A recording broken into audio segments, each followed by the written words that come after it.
মেয়ে মানুষ আলমারি ভরা যতই কাপড় থাক ওটা যদি বাড়াবার লাগে তো কোনো কাপড়ই উঠকে পায় না। তার অবশ্য কিছু কারণ আছে। মেয়ে মানুষের আলমারির কিছু ধরনের কাপড় আছে যেগুলা কাপড় হয়তো পরেনি তেমন, কিন্তু চোখের দেখা দেখা দেখা দেখা একটা ব্যারুজ ধরেছে, সেলার পরার কোনো রুচি নেই। আবার কিছু ধরনের কাপড় আছে যে হয়তো যে অনুষ্ঠানে যাবা চাচ্ছে সে অনুষ্ঠান যে মানুষগুলো থাকবে সেই মানুষগুলো সেই কাপড় আগে দেখে ফেলিছে, এই জন্য সেগুলো পরা যাবে না। আবার কিছু ধরনের কাপড় আছে হয়তো কোনো এক সময় সিলিম ফিগার আসলো, সেটার জন্য আশায় আশায় বুক বান্ধা থুয়া দিছে যে কোনো সময় যদি ক্যাটরিনা কাইফের চিকনি চামেলি হওয়া পারে আবার তাহলে সেই কাপড়গুলা পরবে, সেই আশায় বুক বান্ধা সেই কাপড়গুলো আলমারি ছেঁচা থুয়ে দিছে।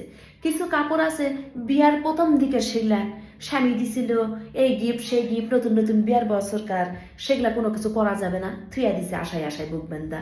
আবার কিছু কাপড় আছে দেখতে খুব সুন্দর কিন্তু আমার গাঁত হয় না, কাপড় না পারি দিবে আর না পারি থোবার, সেগুলা কাপড় জমা হয়ে বসে আছে স্মৃতিচারণ করতে করতে আলমারি ভরা কাপড়, কিন্তু কোনোটাই কাজের কাপড় লয়। পরবা গেলে কোনোটাই ভাল লাগে না, পরবা গেলে কোনোটাই পারে না। এই জন্য মেয়ে মানুষ বেড়ে যাবার লাগে মনে হয় আলমারি ভরা কাপড়, কিন্তু পরবার লাগলে কোনো কাপড়ই উটকা পায় না আর।